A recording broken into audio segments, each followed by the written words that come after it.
Corps of Engineers from Fort Belvoir to all theaters of operations.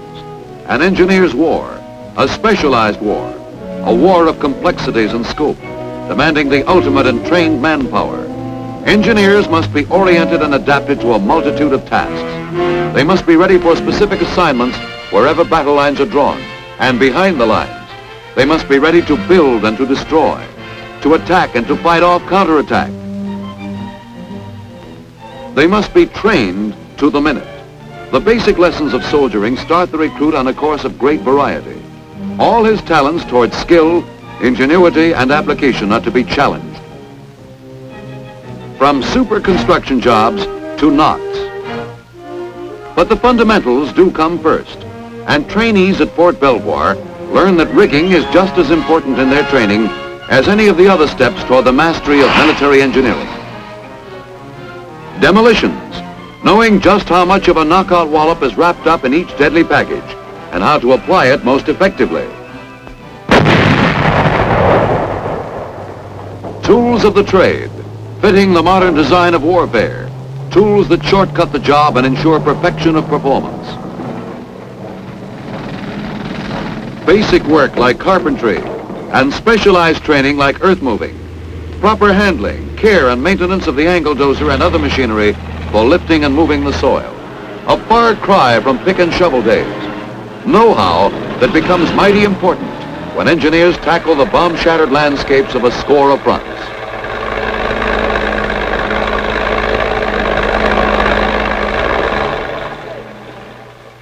Water supply, pumping, purifying, storing and dispensing. Equipment and methods cleared up for the GIs. Advanced training, including important lessons in the employment of mines, layout, surveying, recording and reporting. Then the thrill of actually installing the mines and to counteract highly developed enemy mine techniques, probing, mine detectors, and all the tricks of removal are taught.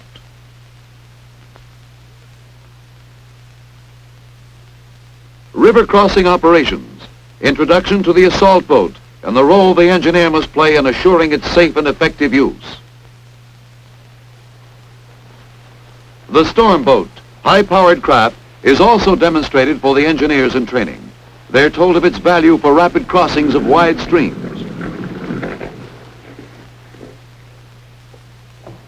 Footbridges, their employment and construction explained and practiced. The pneumatic pontoon bridge. First the chart work, floating and fixed sections analyzed. Then actually handling one of the pneumatic floats. Pontoon bridges of various weights and designs, implanted in the minds of the students by the only foolproof method, actually doing the job.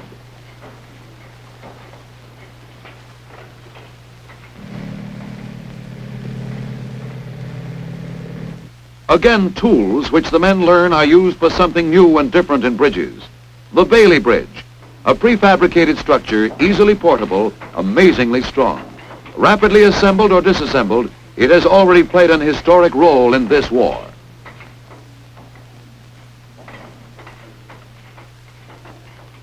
The long hours of lecturing and actual practice will take on deep significance once these men are out in the fighting areas. You'll see later, through the medium of combat films, all the dramatic importance attached to rapid, efficient bridge construction.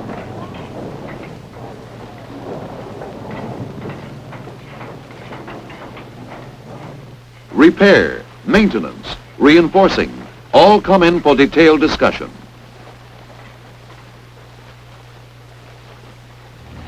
Mud does not halt outdoor work. It adds to the realism of training. They learn to build roads. Without roads, the best equipped army can become bogged down, worthless without speed of movement. Engineers learn to build structures of every description.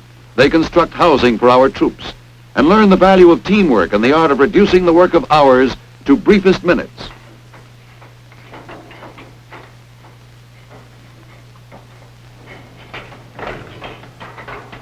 All these plus a mountain of other training details to get ready for that important day when, as engineers, they must move in with an attacking army. Down the nets in drill procedure. Down the nets in procedure labeled the real thing. Engineers must eliminate obstacles, clear and mark the beaches, help bring supplies ashore, construct roads and bridges, laying out dumps for fuel, water, and rations. Air support aids in clearing the way for the first assault troops.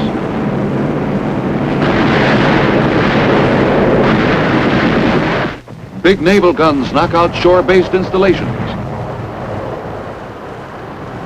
Wave after wave, the entrenched enemy has to be blasted out. Precious minutes ticking away of the H-hour on this D-Day. Timetables and planning and operations repeated over and over again.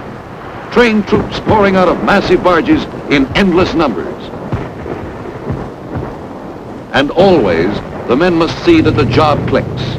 Men and machines, which engineers push to the full limits of their versatility.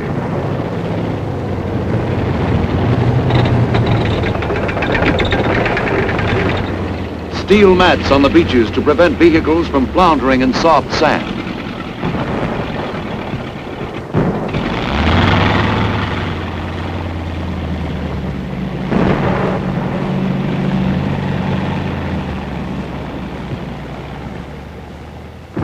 Then comes the problem of keeping the vehicles moving through dense and hazardous jungles. The few narrow makeshift passageways that do exist are almost impassable after heavy rains and continuous traffic. Speed is desired, but you can't get speed under these conditions. A job for the engineers, and they tackle road building problems in wet and steaming hot jungles in the following manner. Here, a corduroy road, logs and sweat and all the shortcuts learned during training days to convert swampy terrain into a road suitable for rapid passage of fighting equipment.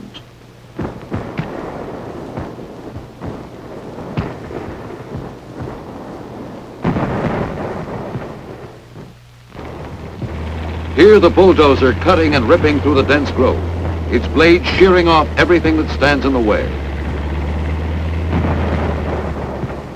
Surveying and measuring the site of a new road.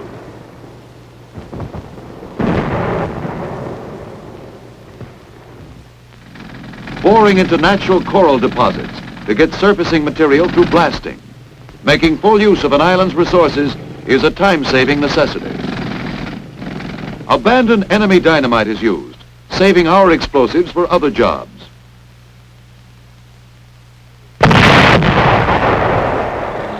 Power shovels lift the coral into waiting trucks.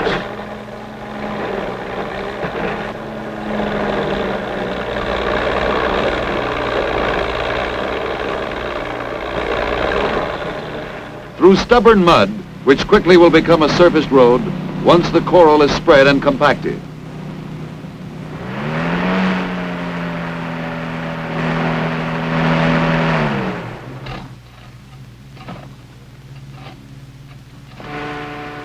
A road of this type is not expected to stand up like a concrete highway, but it can be completed in no time at all, and is certainly an improvement over soggy jeep trails.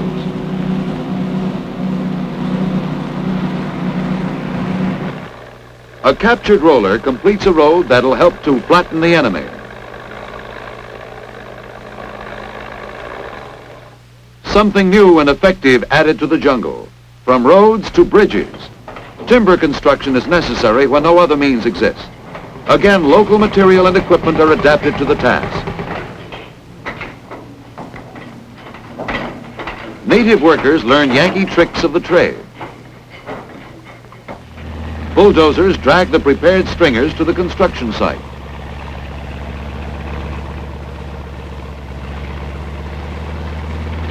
The engineers rig up a temporary ramp. Ingenuity that cuts down time and labor in moving the heavy stringers up into position. Pile bent, corbels, stringers, flooring, step-by-step operations, just the way they practiced at training camp. The engineers providing another transportation link for hard-fighting jungle troops.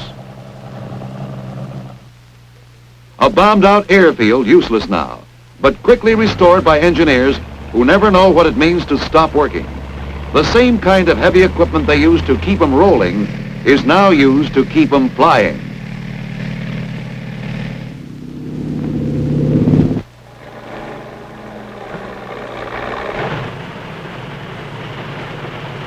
A grounded plane is like a clay pigeon out in this treacherous jungle country. It's got to get up there and fight. But safe takeoffs and landings are impossible without the airstrip the engineers are now finishing off with steel mats.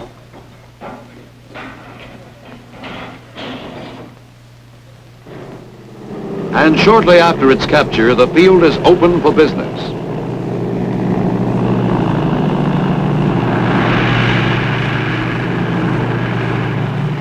And that's not all. Living quarters at airdromes, temporary hospitals, warehouses, operations buildings. The engineers build them too. Native labor is used whenever possible. These people have lived out here all their lives, so learning from them just how they apply local materials and methods makes good sense.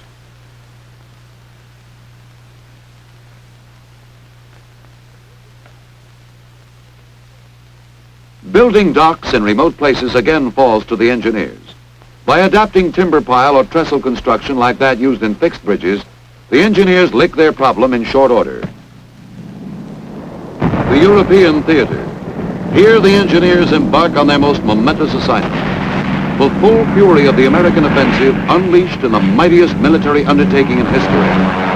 A blow aimed right at the heart of Hitler's Europe. And in this hour of decision, the combat engineer had to bring into play all the skill and daring acquired at training camp and on the field of battle. So that the enemy may finally be smothered in an avalanche of force, engineers are called upon to pull every trick in the book to help get our armies moving and keep them moving. All this you see them doing.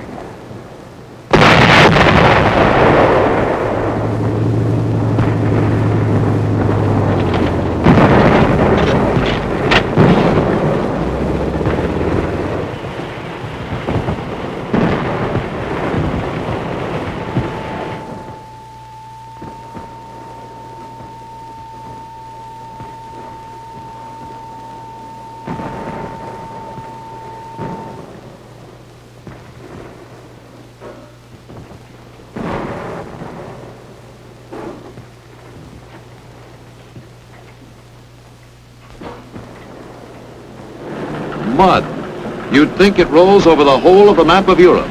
That's the way it seems to the men. Rain and floods and mud.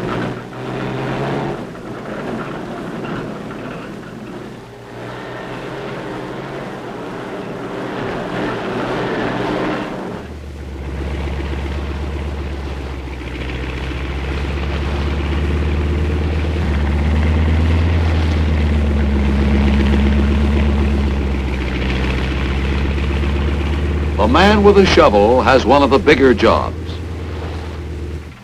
To salvage flooded roads, you've got to keep them from washing out. Drainage ditches kept open so the muddy waters can run through the culverts and away from the roads.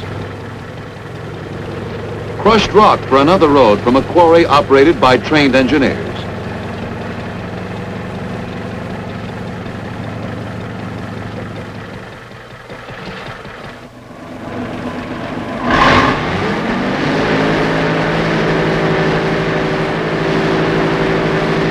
Just one of a string of roads to help hang the enemy. We'll salvage them, build them, maintain them, thanks to a group of unsung heroes. When it comes to river crossings, the engineers meet up with an old story. The retreating enemy has blown up every bridge in sight. You can't build bridges while hostile guns still bark on the opposite shore. So the engineer assault boats have to bring our infantry across to secure a bridgehead. Quickly, rafts built by the engineers take heavy vehicles and weapons across to help back up the foot soldier. Bridge construction begins despite the dangers of attack from the air. American sharpshooters keep the enemy from scoring a direct hit on this steel treadway bridge.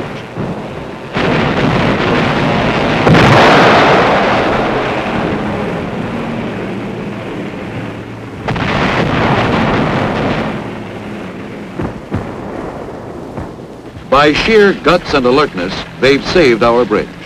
But sometimes another enemy steps in, the rampaging river. Swift, crushing currents strain and pull at every foundation, and not always are bridges and engineers the victors.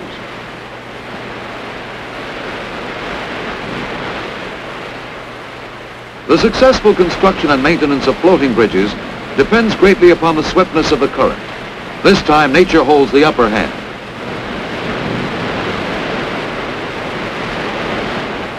But the engineers have other tricks up their sleeves. They don't depend on floating bridges alone. Fixed bridges are constructed to take it. Here, mines are removed while construction plans are discussed.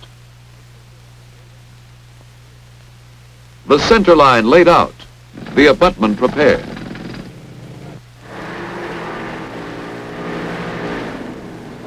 A portable steel bridge serves the purpose very well. As previously mentioned, the Bailey Bridge has already won its spurs in this war. No one section weighs over 600 pounds, and shoving the assembled bridge over the gap is easy going once you've mastered the art.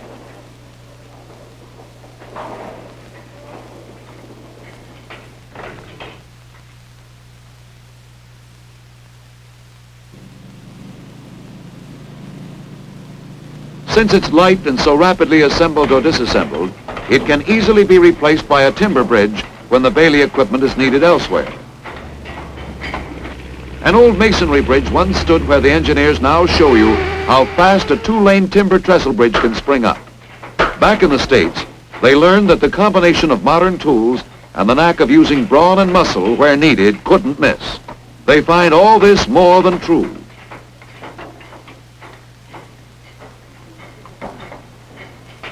"12 by 12 stringers literally jump into place by themselves when guided by expert hands. The circular saw of the air compressor is a mighty handy tool. Soon the last stringers and the last spikes. And there's your two-lane bridge, something that'll be used by countless men and machines. Something to be proud of. When you want water for drinking and for bathing, you can count on the engineers too. They'll get it to you minus all the impurities.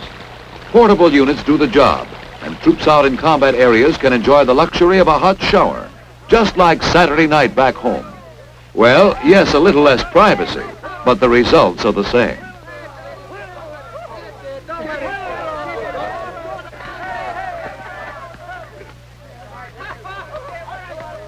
Did someone say this was not an engineer's war? Look here, we're still busy clearing and marking minefields so that our buddies you saw taking the showers can move ahead and give the enemy another kicking around. Work that requires courage and caution. The engineers must be sure and alert, but they've learned how to neutralize all types of mines. This little shoe mine is loaded with a half-pound of TNT and could easily blow your foot off.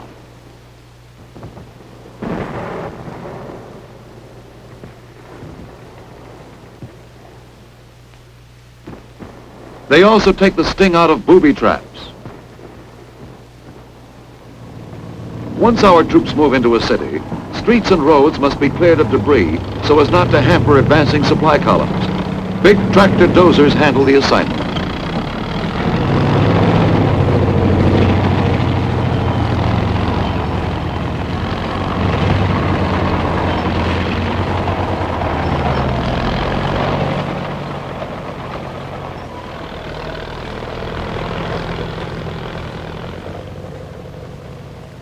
Then there are the railroads. Engineers have to repair the damage we ourselves inflicted while chasing the enemy out. Again, water. Native populations drink from sewers, for the water mains have been destroyed. But American engineer crews quickly put their purification equipment to life-saving use.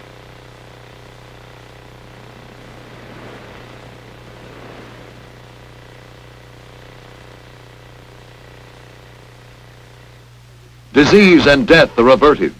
Chlorinating and filtering processes he learned in training camp enable the engineer to become a messenger of mercy.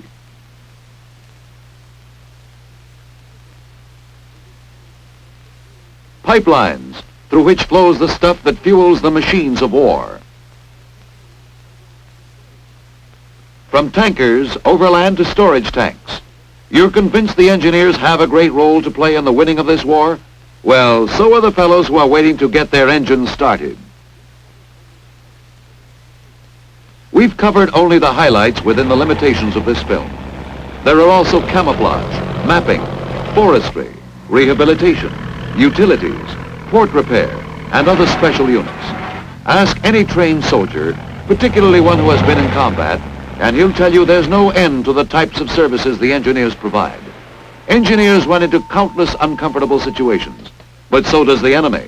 And the engineers help to throw every possible obstacle in his way. Engineers destroy things too. Every last one is a trained demolition man. Remember, engineers can fight. They put Bangalores to work. They can handle the rifle, bayonet, machine gun, grenades, all the weapons of the fighting man.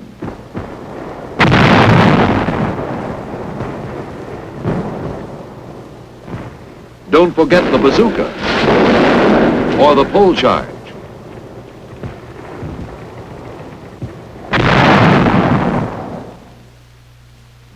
These, then, are the men of the engineers, not boasting of their accomplishments in this war, but rather proud to be a part of it. That many are winning public recognition is just another cause for pride.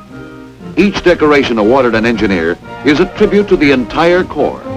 It represents long hours of training, of knowing how to handle the tools of your trade in man-sized, back-breaking work that more often than not must go without reward, other than the knowledge that the job is being done.